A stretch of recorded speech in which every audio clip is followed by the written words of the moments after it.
Welcome to another SaltCubeAnalytics Podcast, where we show you how you can find out what people really think and feel, but in a way that is both scientifically validated and practical. My guests are leading subject matter experts in their respective fields and include scientists, law enforcement, and practitioners. Today I have the pleasure to talk to Mark McClish, a former Secret Service agent. Mark not only had a remarkable career, but he also did his own research in regards to deception detection. He conducted a 9-year-long study as lead instructor at the US Marshals-Service Training-Academy and not in the artificial constraints of a lab. Knowing that body language, contrary to widespread belief, cannot tell you if someone is lying, he focused his attention on how people say the things they say, and he called his technique statement analysis. Make sure you're ready to take notes, because Mark shared quite a number of gems that you can apply directly in your next interaction, no matter if that is at home or in business. Now take a seat, lean back, and enjoy. Before we start, is there anything going on right now in the US? Anything that you keep your eye on? Politicians always give us good statements to analyze, and President Biden hasn't had very many press conferences, but when he does, he usually gives us something we can look at. Do you have a specific example? When he was on the campaign trail, he referred to Kyle Rittenhouse, who's a shooter in Wisconsin at one of the protesting. He killed 2 people, as being a white supremacist. He alluded to him as being a white supremacist. And Rittenhouse went on trial last year and was acquitted of those charges. There's no evidence he was ever a white supremacist. And so after his acquittal, a reporter asked the president, "Do you stand by your comments that he was a white supremacist?" And the president answered that by saying, "I stand by what the jury decided." Well, that's not what I asked you. I asked you, do you stand by your comments? So he gave an answer, but he did not answer that specific question. And that's what we find a lot with our politicians. They'll give an answer, but they'll show deception that they may not answer the specific question. I had a look yesterday again on your website, looking at the famous cases that you're analyzing. If I saw it correctly, you don't really focus on politics, right? When you analyze these cases, you're more focusing on criminal cases. Is that right? Most of the time, it's a criminal case, something that's in the news, in which a person denies committing a certain crime. If it's more high profile, I try to focus on national ones, so anybody who comes to my website usually can relate to it. But every once in a while, it'll be not an actual case, a full-blown case, but just a snippet of something that a politician said that I'll put in on the website as well. So my image of a secret agent was, of course, formed from Hollywood movies of that time. Yeah. So I cannot not ask you, about this time, as a Secret Service agent. What are you able, and what you would like to share about this period, which I'm sure must have been formative for you too? Oh, it was. And as you mentioned, I was stationed at the White House. Now, I was a uniformed officer at the White House during the Reagan administration. And so, I would see the president at least on a weekly basis, just walking through the White House or walking to the Oval Office, something like that. He would always take instead of walking through the house itself, he would walk through a corridor outside around the Rose Garden to get to the Oval Office. So a lot of times you would see him outside there, but he's very personable. If you were standing post and he came walking by, he would always acknowledge you. And so I found him to be a very, very personable president. And in preparation to this assignment, did you receive any specialized threat assessment training from the Secret Service, or how does that work? Received a lot of training. There's general training at the Federal Law Enforcement Training Center in Georgia, and then you attend the Secret Service training in Beltsville, Maryland. And so not so much on threats, but just, somebody jumps the fence, runs up to the house, things like that. If somebody is attacking, looks like somebody's going to attack a motorcade or the president speaking somewhere, then we see general instructions on that and how to handle a situation like that. Was there already an emphasis on, let's say, body language, in terms of, predicting if someone might jump the fence, or what were the key items? Yes, there was classes on body language, because a lot of times what our job was, if the president was speaking somewhere, we would be screening people with a magnetometer, a metal detector. You couldn't bring any metal or obviously a gun into an event where he was going to speak. And so as people are standing in line, you are watching them and you're looking at their body language, and sometimes you get an idea this person looks a little strange, he's acting a little weird, and maybe you pull him out of line to question him. You're also watching to see, does he make it through the metal detector with nothing on there. But yeah, lots of training. Law enforcement in the U.S. receives a lot of training in body language, because in the 80s and 90s, that was the main thing to look for in terms of detecting deception. And as far as you can tell, is that knowledge that the law enforcement, let's group it, has acquired themselves, or is this knowledge coming from outside companies, from trainings institutions, or where's the knowledge coming from? Most of it probably is coming from other institutions. People have done studies. I mean, body language is pretty common. It's been around for a long time. Yeah. And so the instructors that I had in my law enforcement classes would take training with these various professionals that teach body language, and then in turn would teach it, at the training academy. I would like to set the stage for our discussion a little bit. Yeah. What I'm especially interested in, also due to my background, is deception in the context of, let's say, in the corporate context, but specifically occurring in negotiations, right? But in general, everything that we discussed can, of course, be applied to any situation, right? So first, there are certain things that we know from empirical science, yeah? But first, there is a difference, of course, between deception detection when we talk about criminology and business or negotiations, right? And the one thing that I can clearly see, but you probably have more to that, is that in criminal cases you have often a linear structure of events, right? And then you can conclude we can come then to your statement analysis, because you have text bridges, yeah. When the subject jumps over certain areas, yeah. In business context, it's a bit more tricky, because there you more discuss things that are or not are. And one nice example I have, of course, is the Theranos scandal from Elizabeth Holmes. I think she was recently convicted, at least as so she was on trial. I don't know if she already was convicted, yeah. But there it was simply promoting a product which was seemingly unobtainable, yeah. So there is a difference between criminal analysis and analysis or techniques to analyze negotiations. What's your point of view regarding this? Well, in some cases, you're right. There are some differences in what we're looking for, but a lot of times it's still the same thing. I mean, one of the first things you want to look at is the language the person uses, how they phrase their statement. What you have to remember, there are several ways you can phrase a statement. And so why did the person say it this way versus another way? And so in some statements in businesses, we plan to roll out our new software in 2022. Well, the word plan means they have intentions of doing that. It doesn't mean they will do that. And again, they may not know, but we just recognize exactly what is a person telling us. That they could have said, we will roll it out. It's already ready. It's ready to go. But by saying we plan to roll it out means they may or may not. And if they don't roll it out, nobody can say, well, you were lying, because they're not lying. So we try to recognize exactly what a person is telling us. If we're talking about, corporate stocks, and a person said, and they're going to do something that may affect the stock price, it may lower it, and a person says, well, I can't say if it will affect our stock price. Well, recognize there's a difference between I can't say and I don't know. And both statements a person's telling us are limited to what they can share with us. Now, when a person says I don't know, they're limited by their knowledge.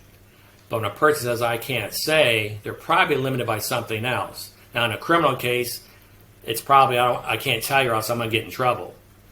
In a corporate case, it may be they know that this is probably going to lower their stock price. They don't want to come out and tell the investors that. And so instead of saying I don't know, which would be a lie, they just say I can't say. And so when you hear that phrase I can't say, recognize there's usually a difference between I can't say and I don't know. When people say I can't say, you should be asking yourself, well, why is it you can't say? What's preventing you from giving me more information? And so, if somebody says I can't say if it'll affect the price of our stock, then I'm going to ask a few more questions about that. Why is it you can't say what's going on? Versus I don't know, that's a much better statement. So we still want to listen to the language, the specific words that people use and how they phrase their statement. Before we dive into statement analysis in a little bit more detail, I would be very interested to know, the difference between verbal and non-verbal deception cues. Is there? I know from your book, of course, that you have your thoughts on this, but maybe you could explain it here. Well, with nonverbal cues, we're looking for gestures. When people knowingly tell a lie, it causes stress. And for some people, they start to blush. They turn red if they know they told a lie, because we all know we're not supposed to lie. Most people raised that lying is wrong. And so for people, it causes stress. Now, for some people, that stress is manifested in the form of a body movement. And so they may, the back of their neck may start to get hot, and so they'll rub the back of their neck. One of the more telling signs is if a person touches their chin or touches their lips as they say something. It's almost like they want to, they know they're not supposed to say it, so they're trying to put their hand over their mouth, but it still comes out anyways. And so we're looking for signs like that, different signs. If a person's being very fidgety, it's an indication that, they're stressed out somewhat. Why is that? Well, if a person's telling the truth, they got nothing to hide, they should be more relaxed. And so we can pick up some deceptive indicators with body language, but it is something we have to interpret. We have to establish a baseline. What is this person's normal body movements? And then we look for the abnormal movements. Hand comes up and tugs on the earlobe or something like that. With the statement analysis techniques, for most of the techniques, we don't have to establish a baseline. And that's simply because people mean exactly what they say. And so we're not looking to see, are they consistent in their language? Most of the time it has nothing to do with it. It's just, what are you telling me based on how you phrase your statement? And then there are certain key words and phrases I also tell people to listen for, which can show us that a person is being deceptive, or as you mentioned, text bridges, showing us they're skipping over something in their statement. In your experience, the application of verbal versus non-verbal, the investigation for verbal versus non-verbal deception cues, in law enforcement, would you say most investigators rely on non-verbal or on verbal deception cues? Most probably still rely on non-verbal, because everybody gets a lot of training in that. Now, the verbal techniques, statement analysis, and there are several other programs out there that people are teaching since the early 2000s are out there, and so now more law enforcement is being trained in verbal detection, in linguistic analysis. And so it is, more people are using it, but the prominent thing that's probably out there is the non-verbs. It's been around for a lot longer.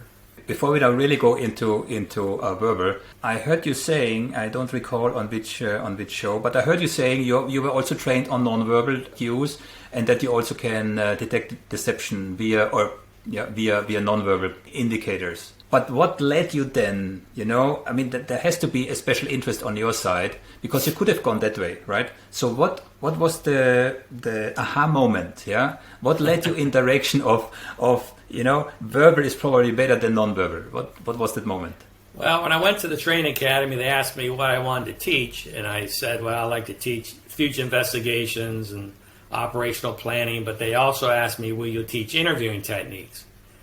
And I always thought when I was out in the field conducting interviews, I could tell if somebody's lying to me or not, but wasn't absolutely certain. So I said, yes, I'd like to teach that. So in preparation to train our students, they sent me to a variety of classes on linguistic analysis.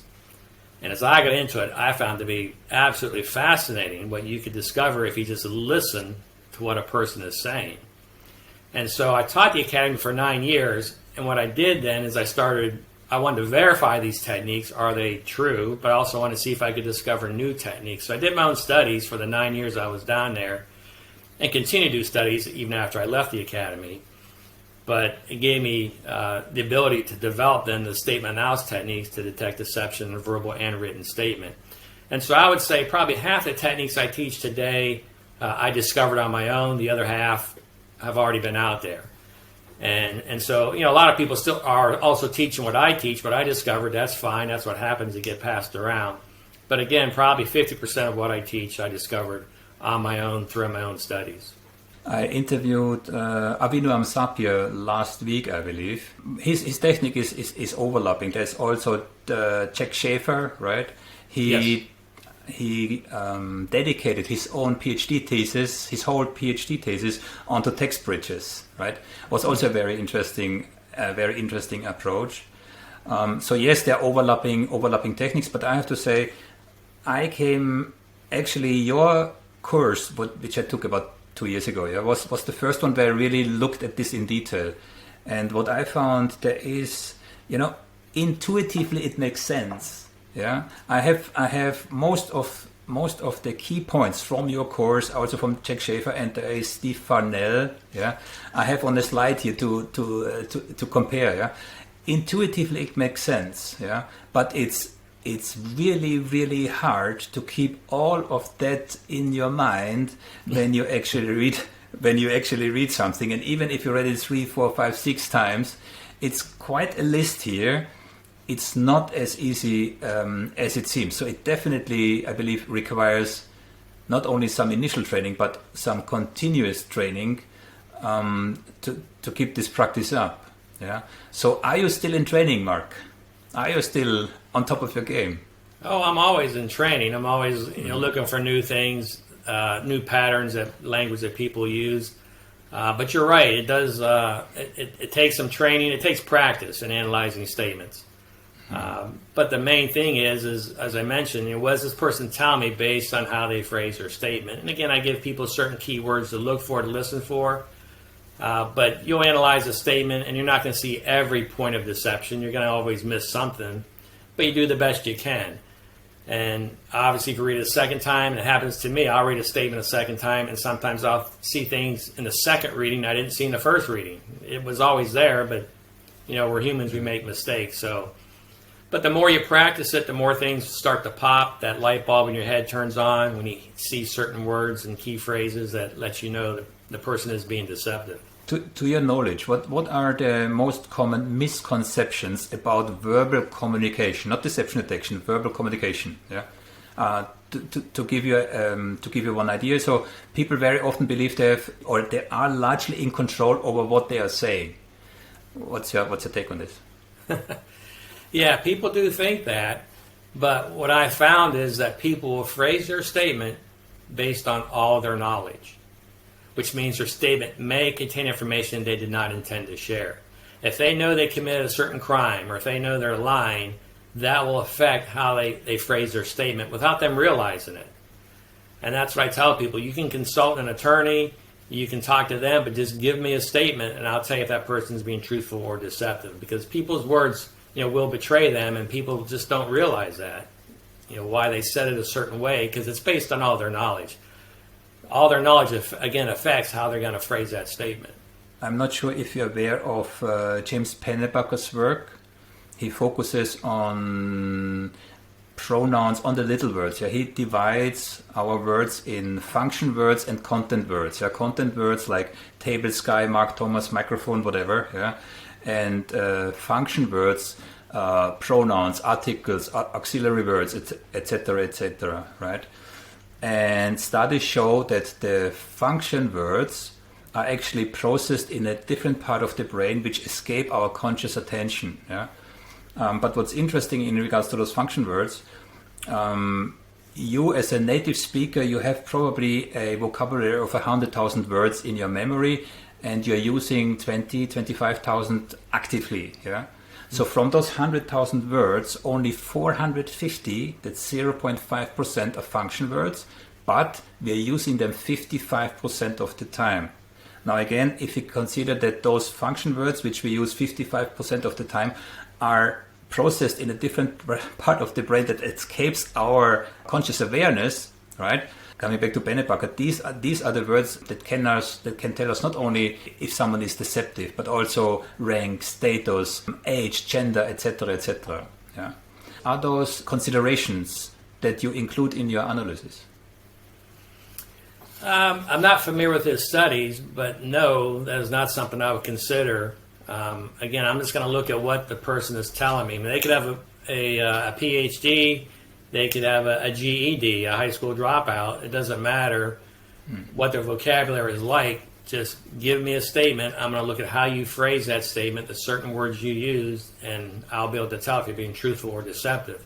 Now, obviously, the longer the statement is, the easier it is to determine if they're being truthful or deceptive. If they just give a one-sentence statement, that makes it a lot harder. But people's words, will betray them. And so even though, and I believe what you're saying, they always tell us we only use a very small part of our brain capacity, and that would also translate into our vocabulary, very limited words that we use, even though it's a lot larger.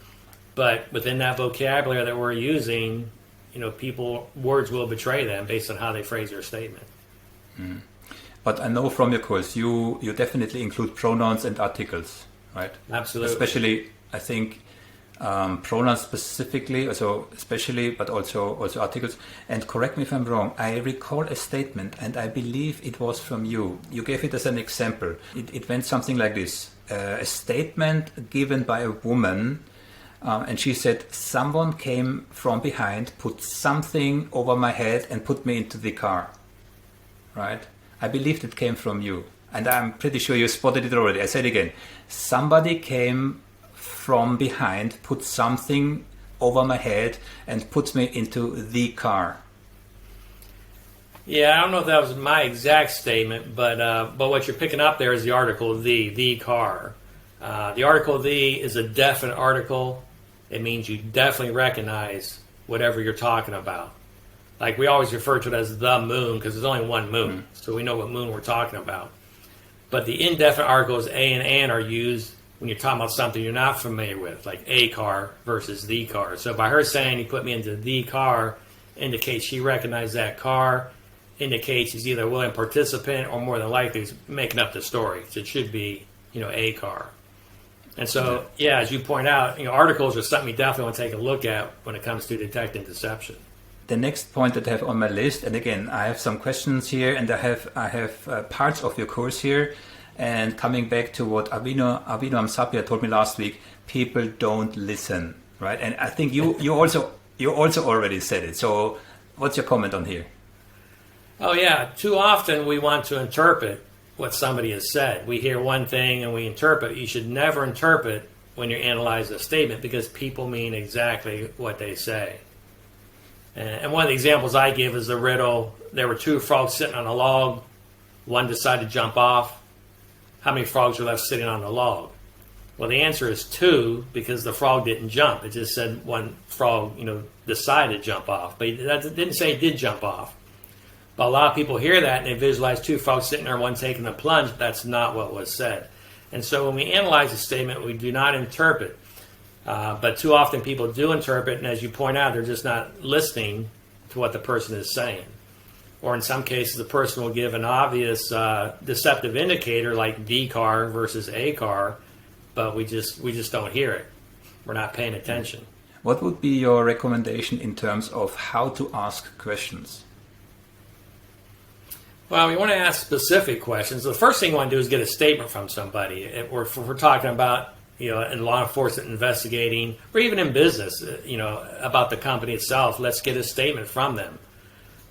Because again, the more they talk, the easier it is to determine if they're being truthful or deceptive. And then once you get that statement, then you're going to analyze it. Look at the language they use, the certain key phrases. And then we start asking specific questions about areas we think they're being deceptive. And your specific questions should be, short, deal with one issue. You don't want to ask compound questions. A lot of times interviewers do that. They ask a compound question, and the subject only answers one question. Usually the last question asked them, they'll answer. So you just want to ask your question straightforward, one at a time. Ask the question, listen to their answer, see if it's a good or bad answer. Let's start the other way around. What do we know about deception in negotiations? Yeah. So first of all, they occur, and they're pretty widespread. There's even some research done on the necessity of deceptions in negotiations, right? So the definition of an omission is simply the failure to disclose relevant information. Yeah, but why are they so attractive for negotiators? Yeah. So first of all, there's less risk when they are caught. It offers plausible deniability, which is really important. There are less omissions, right? I should be more specific. There are lies of commission when someone simply tells an outright lie, or omissions when someone simply skips over relevant information, right? So omissions are less ethnically questionable, they're more socially accepted. As a consequence, and going back to someone observing nonverbal communication, nonverbal deception markers. If a deceptive speaker applies the tactic of omission, then he may feel less fear, guilt, or shame, or have less cognitive load. And hence, as a consequence, he might show less nonverbal cues that might indicate deception, right?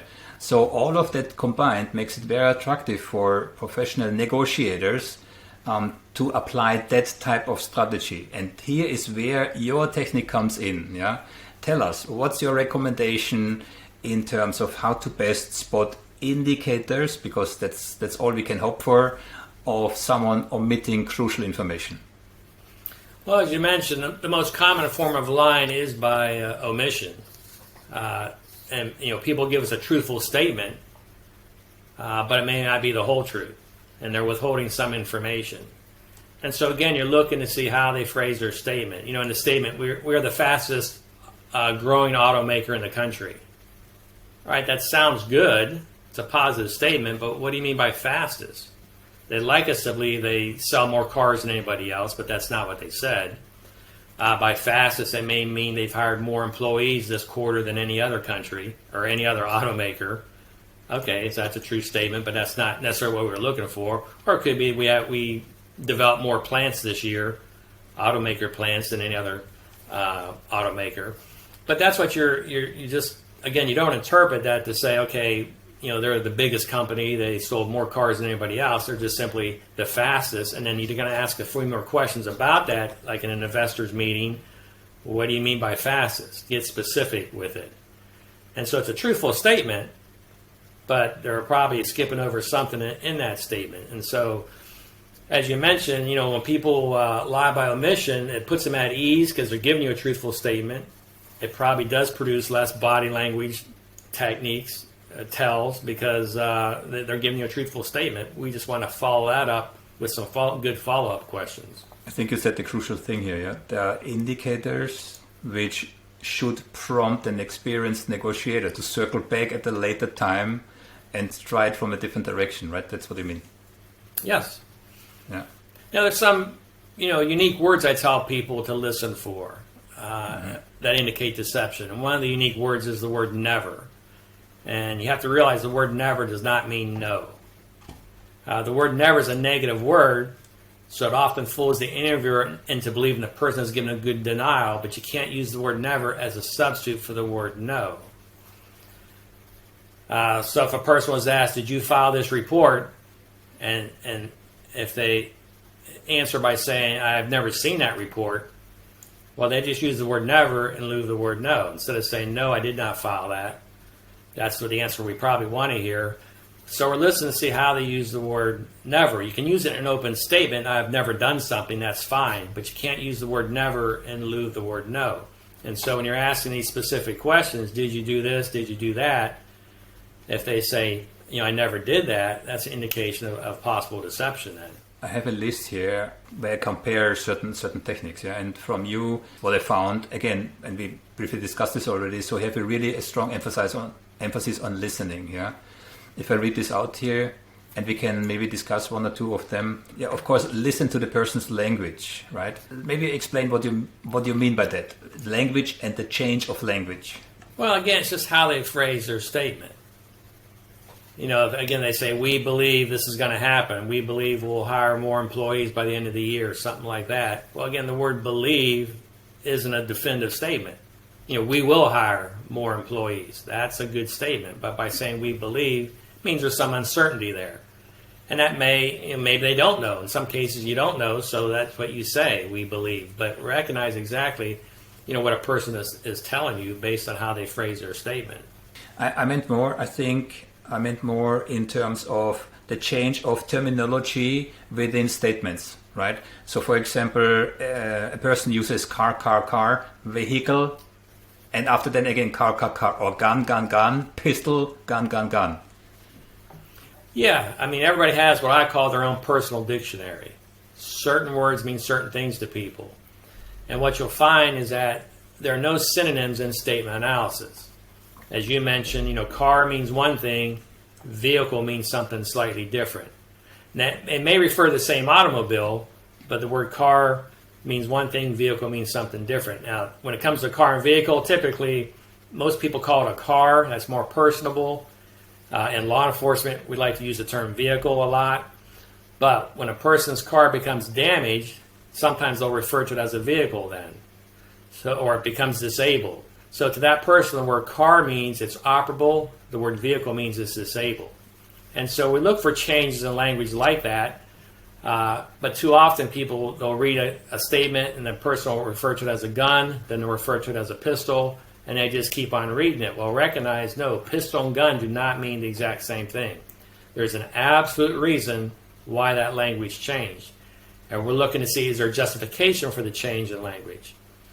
Car, it's operable, vehicle, it's disabled. That's a justification. But if we don't find a justification, then we're looking, it's an indication they're making up the story. Because deceptive people sometimes use synonyms. They're not following their own personal dictionary.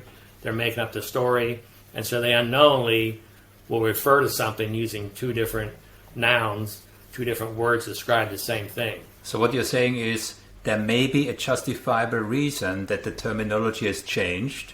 If that happens, or if you can see it, then this is not a deception indicator. However, if there's no apparent reason for the change in language, then you see this as a deception indicator, right? Absolutely. First, we have to recognize the change, and then we look to see, based on the statement, is there a justification for the change? We can't read people's minds, but we're just looking at the situation. Mm-hmm. With gun and weapon, sometimes the word gun means it's in my hand, in my holster, but the word weapon means it's being discharged. And once they stop shooting, they go back to calling it a gun again. So again, that's a justifiable reason for the change in language. So first we recognize the change, then we look to see, is there a justification for it? And if we don't find a justification, then we lean towards deception. We're, of course, looking for more indicators of deception, not just one thing, but that's just one of several things that may let us know this person is being deceptive. The next item what you wrote is listen for unique words. Do you have one or two examples? And preferably examples applicable in a negotiation context. Well, I talked about the word never. You can't use the word never in lieu of the word no. Another unique word to listen for is the word just. Now, the word just there's several ways you can use it, but most of the time you hear the word just, a person is minimizing things. I just went to McDonald's and came home. Well, you don't need the word just. You could have just said, I went to McDonald's and came home. So by using the word just, you're trying to convince us, well, that's all I did. And maybe that is all they did, but you want to recognize they used the word just, ask a few more questions. It's an indication maybe they did more than just went to McDonald's. So, in business terms, a person may say something like, we just want to give you more information on what we offer. Now, they didn't have to say just. They could have just said, we want to give you more information on what we offer. But by saying just, they're trying to minimize it and act like that's all we're interested in. Well, more than likely, there's more to it than that. Yes, this is what we offer, but we also want you to buy our product. We want you to buy our service. And that's what the just would probably indicate. They're trying to minimize why we're having this conversation, this meeting, but there's more to it than just simply we want to share what we offer. We, of course, want you to, to purchase something as well. And so we're looking to see how people use that word just. If they're minimizing something, especially their actions, that's indication that maybe more was going on than what they were telling us about. Now, another unique word I tell people to listen for, it's actually a number, is the number 3. And this one's based more on anecdotal things I've seen over the years, that other investigators have seen over the years, that when people have to come up with a deceptive number, they will often use the number 3, or a number that begins with 3. And I'm not sure why this is. Some people view the number 3 as being a complete number, birth, life, and death, body, mind, and spirit. 3 primary colors make up all the colors of the rainbow. So by giving you a number that begins with 3, I'm giving you the complete number. I like the theory, a lot of nursery rhymes, fairy tales we heard as kids use the number 3, at least in the U.S. And again, all my techniques are based on the English language as spoken in the United States. But Goldilocks and the 3 bears, and the 3 little pigs, and 3 blind mice, things that we've associated with that we know are not true, that use the number 3. So as adults, we have to come up with a number that we know is not true. Sometimes the number 3 is what pops into our head. Now, I was attacked by 3 men. I left the house at 3 o'clock. He'll be back in 30 minutes. Anytime you hear the number 3, again, it could be an accurate number, but ask a few more questions about that. So, we have 300 distribution points around the world. Well, that may be a truthful statement, but because you use the number 300, I'm going to ask a few more questions about that to see, is that an accurate number? Do you actually have 300 distribution points around the world, or are you simply being deceptive? We expect our growth to go up 30%. If you said 20%, that's a little bit more acceptable, but because you said 30%, I'm going to ask a few more questions. Why do you think that? Is that an accurate number, or are you trying to inflate that number a little bit by going to 30? And so the number 3, or any number begins with 3, again, is one of those unique, in this case, number that you want to listen for. That light bulb in your head should turn on, ask a few more questions about it. Is that an accurate number? Basically everywhere, all those techniques that I'm reading, this particular word comes up again and again and again. And this word is actually. Would you like to comment on that one? Yeah, the word actually, people use it to give emphasis to something, but the word actually always means a person is making a comparison in their mind. And most of the time you hear the word actually, you'll be able to see the comparison. Did you buy a new car? Actually, I bought a new truck. Now, the person could have just said, I bought a new truck, but the reason they use the word actually is because they're comparing truck with car. You thought I bought a new car. Actually, it was a new truck. They're making that comparison. And that's fine. We're good to go. I do a lot of traveling. Was speaking at one of the hotels at a breakfast bar. I heard one friend ask another friend, do you want to split a waffle? And their friend responded, actually, I'm going to get my own plate. So why did she use the word actually? In her mind, she's probably comparing getting her own plate with her friend's suggestion of splitting a waffle. You see the comparison, we're good to go. But if you don't know what they're comparing, then you have undisclosed information. What did you do last night? Actually, I went to a party.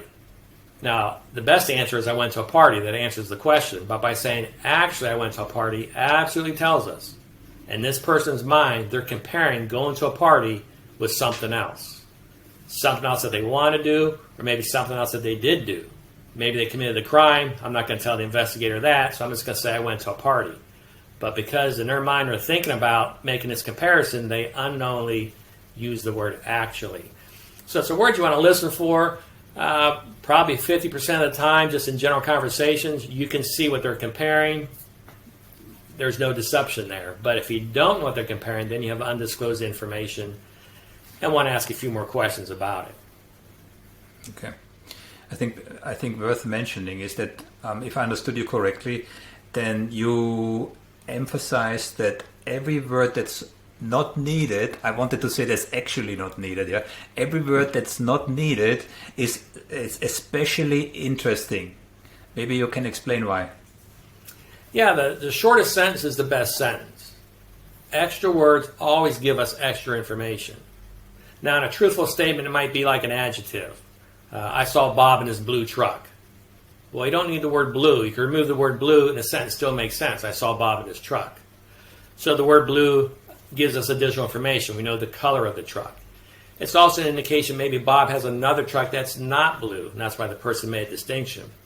But for deceptive people, it's a lot of times it's qualifying words. They want you to think one thing, but they'll say something slightly different with these extra words that they're using. Singer Aaron Carter, years ago, was arrested for DUI. He was driving through the state of Georgia, and when he was interviewed by a Entertainment Tonight, he told Entertainment Tonight, I don't drink alcohol at all. Well, you don't need the words at all. I don't drink alcohol. That says it all. But by trying to convince us he never drinks alcohol, he added the words at all to his statement, which indicates he's overemphasizing he doesn't drink alcohol. And then later on in the interview, he did admit he has to drink. He'll occasionally have a sip of beer or something like that. That's what he said. So it turns out he does drink alcohol. In 2020, I think it was in May of 2020, the Secret Service took President Trump into an underground bunker at the White House. And the press found out about it, so the president commented on it, and he said it was much more for an inspection. Well, you don't need the words much more. It was for an inspection. That's why he wants us to believe, but that would be a lie, and so he had to add the words much more. Well, the words much more tell us there's another reason why he went to the bunker. And a couple of days later, the Attorney General confirmed that there was protesters outside the White House. They were starting to get a large number of them, and the Secret Service wanted to show some caution, felt perhaps they could jump the fence, storm the White House. They took him to the bunker. So that's why the main reason he went to the bunker is because they thought there were a lot of protesters outside, but the president wanted to downplay it by saying it was much more for an inspection, like he's just going to inspect the bunker that they take him to every once in a while. So again, people's words will betray them, but the key is that the shortest sentence is the best sentence. Extra words always give us extra information, even in a truthful statement. I think you already mentioned a couple, but again, from your course, I'm reading from my notes that I took from your course. One of coming back to listening, listen for words or phrases that indicate untruthfulness. Now, I think that comes to the crux. Now, give us some examples of words that indicate untruthfulness. Well, words such as, I swear to God, honest to God, truthfully, honestly. Again, they fall into our category of the shortest sentence is the best sentence. I swear to God I didn't start that fire. Well, I didn't start that fire is the best statement. It's a good denial. But by trying to convince us that they're being truthful, people use certain words and phrases such as that.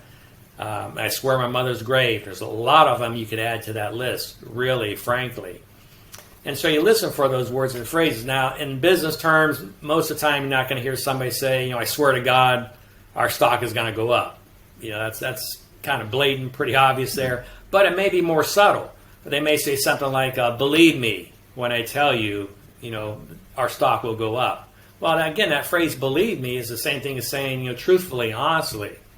And so it's a more subtle way of doing it, but it's indication that they're trying to convince us the stock's going to go up. And yeah, that's their job, especially if they want us to buy their stock. But maybe they're overemphasizing it versus simply the straight facts. Our stock will go up. And so we're listening for these words and phrases indicate untruthfulness. Again, it's just an indication. Some people have a habit of using those words and phrases. I tell people it indicates deception about 50% of the time. Depends on which phrase we're talking about and how they're being used. But it's definitely something you want to listen for. That light bulb in your head should turn on. We're going to ask a few more questions about it. Is that an accurate statement? The next one is specifically interesting for me. We talked already about omissions. So listen for words that span time. Some examples. Yeah. You had referred to it earlier as text bridges. People call it different names, words that show a passing of time. Words such as, later on, afterwards, the next thing I remember. What they've done is they've jumped from point A to point C, but they skipped over point B. And again, most statements you'll find are truthful statements. But to avoid, telling a lie, people may use these words and phrases to skip over something in their statement. So we went to the store, got some beer. Later on, we went to Ray's house. Well, that phrase later on means they did something before they ended up at Ray's house. And so we want to recognize what they just said. When they're done giving their statement, we're going to back them up in their story, try to find out after you bought some beer, what else did you do before you went to Ray's house? Because the phrase, again, later on shows us they did something. Or phrases afterwards, shortly thereafter, again, indicates they've skipped over something in their story. This is their way of telling us a truthful statement, but they're withholding, crucial, perhaps incriminating information. And so we're going to try to find out what did they skip over in their statement. Jack Schaefer lists 7 words as the key text bridges that he has observed. Yeah, then, so, when, as, while, next. Those were 6. Then, so, when, as, while, next. I'm missing one now. Yeah, is that something that you can confirm? Then, so, after, when, as, while, next. Yeah, then, especially so, the word after. then, because the word then can mean immediately, which is how most people want to interpret it. But the word then can also mean soon thereafter or soon afterwards, which means we don't know how much time went by when a person says, then I did this. Well, how much time went by? And so, yeah, a lot of people have a tendency to interpret it as being immediately, but it could mean, again, soon afterwards, which means they skipped over something. And so that's one that, later on, shortly thereafter, those are a little bit more obvious, but the word then is a little bit more subtle, and sometimes people get away with skipping over something by using that word then. Again, you want to back them up in their story at some point and find out, well, how much time went by before you perform the next act. I have one more example. I mean, there are more, of course, yeah, but there's one more example that I would like to bring up here. You wrote, listen to see if the subject answered your specific questions. Now, coming back to my own research, it was puzzling for me to see how easy it is for deceptive speakers to avoid answering the question, yeah, and the creativeness that has been that those deceptive speakers employ is astonishing. But what was more astonishing is that in my research, more than 80% of deceptive speakers were successful, only because the questioner did not really listen if the specific question was answered. So I think this is a very key item in terms of deception detection. What's your take here? Yes, absolutely. Most of the time you ask a person a question, they're going to give you an answer. But as you point out, you have to recognize, did they answer your specific question? If they haven't answered your specific question, they absolutely are withholding information.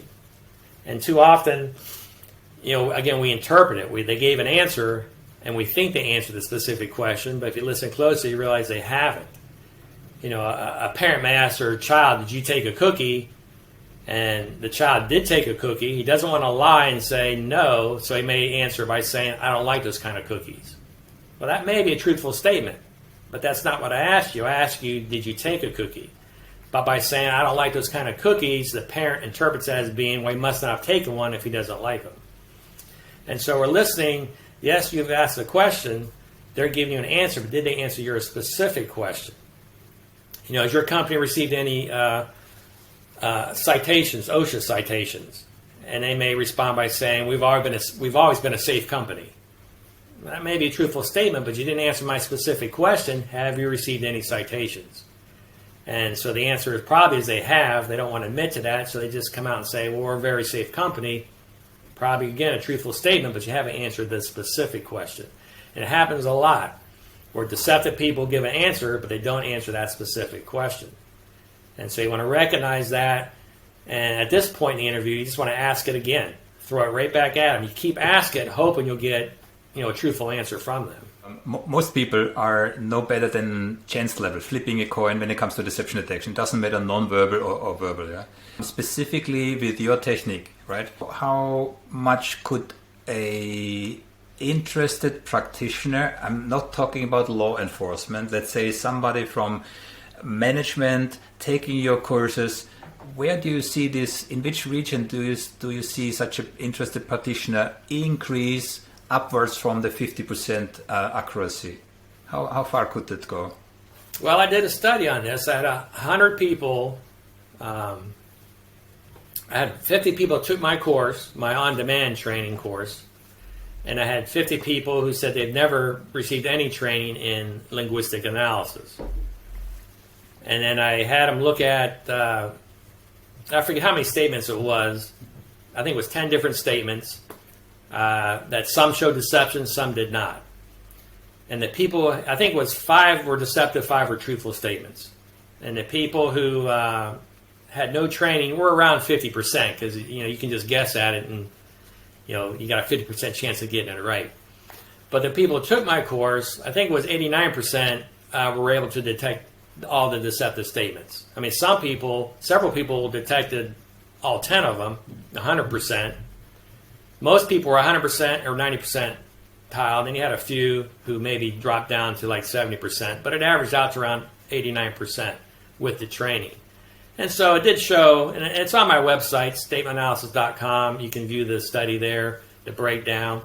But it did validate that, yes, if you have some training in linguistic analysis, if you know what to look for, you can detect deception. I mean, you'll see a lot of articles on the internet that they just want to downplay it. People are no better with training or without training, but that's not true. I mean, if you know what to listen for, people's words will betray them, and then you can be a much better person at detecting deception.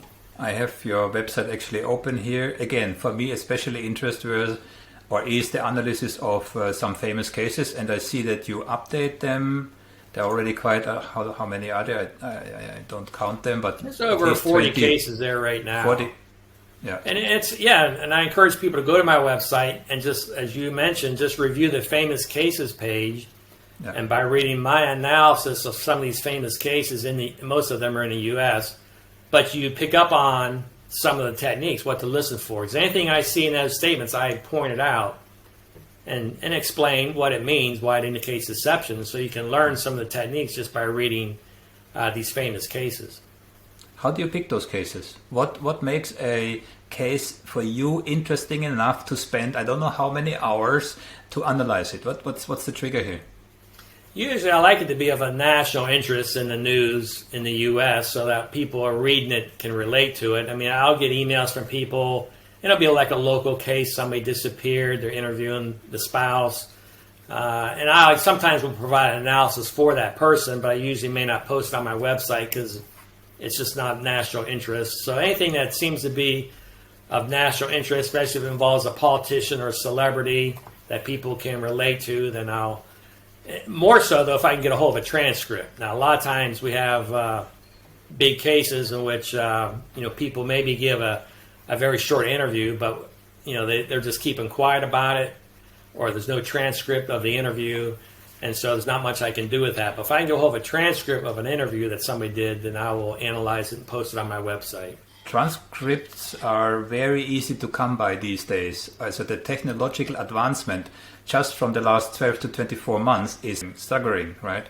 So, I mean, even those Zoom sessions or Google Meet sessions or whatever, you can by default have the transcripts already for you. Again, I used it a different program for my own studies. I would say 89% correct already. Yes, you need to read them correct, certain things, but mostly correct. So that's really a great help here. Which brings me, and I saw this on your site, you also have an application. Do I see this correctly? You have an app to analyze statement analysis? Yeah, an app called the Statement Analyzer. It's an online program that will analyze a statement for you. And what you can do is, if you have a written statement, you have to type it into the entry screen. If you have an email, a Word document, you can copy and paste it into the entry screen. But you can't scan a written statement and paste like a JPEG file. It's looking for an actual letters. Hit the Analyze button, and within just a few seconds, it's going to analyze it for you. It's going to highlight all the keywords it found. You click on a keyword, and it'll tell you why that word was flagged. And so if it sees the word never, it's going to flag it and say, look to see how they used it. Did they use it in lieu of the word no? Did they use it correctly? But it's a quick way of analyzing a statement. It's an online version. I sell it as a 1-year subscription. I actually have a 1-day subscription. I think it's $3.99. You can use as much as you want in 1 day. Sometimes people have just a very short statement, or they want to know if their boyfriend's cheating on them or something like that. I'm not going to analyze statements like that, but if you want to plug it into the analyzer, feel free to do so and see what it tells you. But it's a very quick way of analyzing a statement. Especially if you're not familiar with the statement analysis techniques. Yeah, but you do still analyze yourself, right? For law enforcement and for corporations, right? Yes, people send me statements from law enforcement or corporations, businesses. I still will personally analyze it. I'll run through the analyzer myself just because we're human beings, but I will still personally analyze it to see what I can see in that statement. We are coming slowly close to the top of the hour. That's the time that you were kind enough to commit here. I have one final question, and maybe you can answer it as broad as you can. Yeah. So, from your experience, and again coming from also in the corporate negotiation context, yeah, what would be the key recommendations that you could give somebody going tomorrow or some people say everything is negotiation. Yeah, it doesn't matter at home or in business. Yeah, so what could be some key recommendation you could give somebody that's applicable not by years of training, obviously, yeah, but just by knowing what to look for in tomorrow's next negotiation? Well, again, excuse me, we've covered some of the key points, but the biggest one is just to listen to what people are telling you. Listen how they phrase their statement, the words they're using, and don't interpret But ask yourself, what's this person telling me based on how you phrase this statement? And so, are they, skipping over something? Are they, not really clarifying what they mean by using certain words? And that's going to lead you to ask additional questions and to try to flush out, exactly what is going on here. But that's the key. The key is to listen. Don't interpret, but listen to what that person's telling you. And hopefully, in our discussion here, we gave your listeners a few things they can listen for, in those statements. As a last comment, because I believe I misstate you here. I thought I heard you saying we believe a liar even though we know he's lying. But I know I misquote you somehow, right? Yeah, no, I didn't make that comment. But, my comment is we just believe what people tell us. Okay. Because usually people will not lie. It's more so in an open statement. Okay. Now, specific questions, did you do it? No. Maybe that's a lie. But tell me what happened. Tell me what you saw. Tell me what's going on. Tell me about this company. Tell me about this merger. Usually there's not going to be any lies in an open statement where a person can say anything they want. So if you take that approach, I'm going to believe what you're telling me, a lot more things come to light then. Because then you realize, well, you've qualified your statement. You've added extra words. You haven't answered my specific question. So a lot more things come to light. If you take that approach, I'm going to believe what you're telling me. Because if you're looking for the lies, you're probably wasting your time because it's probably a truthful statement. Good. That is sound advice for everybody. Mark, thank you very much for your time. It's really appreciated. All the best for your future. Again, anybody listening, statementanalysis.com, books, courses, famous cases, the analyzer, everything is there. Okay? Mark, thank you so much. All the best.